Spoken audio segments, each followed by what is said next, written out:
Gaza. La famine comme arme de guerre. Le programme alimentaire mondial tire la sonnette d'alarme par notre rédaction. 23 juillet 2025, Gaza. Tandis que les frappes se poursuivent et que les convois humanitaires peinent à franchir les postes frontières, la faim devient une arme invisible mais dévastatrice. Dans le nord de la bande de Gaza, les scènes sont bouleversantes. Enfants squelettiques, familles fouillant les décombres pour quelques miettes, centres de distribution vides. Face à cette situation, le programme alimentaire mondial PAM a lancé un avertissement grave. L'utilisation de la famine contre les civils constitue un crime de guerre. Une crise fabriquée.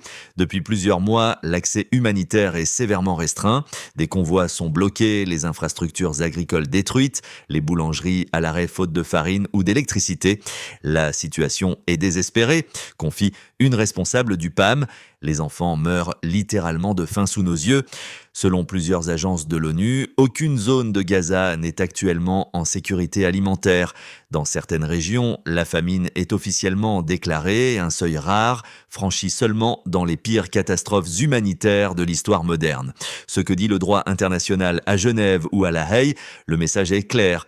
La famine comme méthode de guerre est interdite. Le statut de Rome de la Cour pénale internationale, CPI, inscrit cet acte dans la liste des crimes de guerre.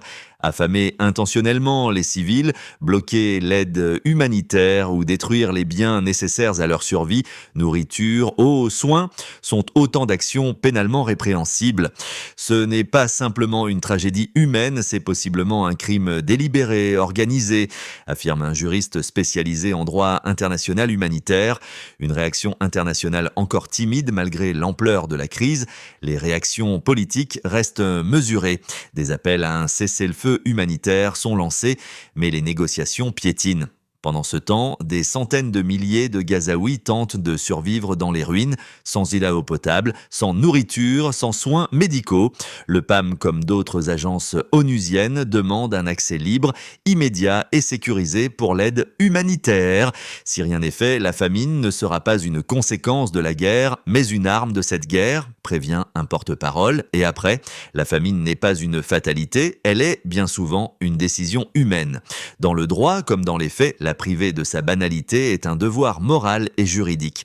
À Gaza, ce devoir devient de plus en plus urgent.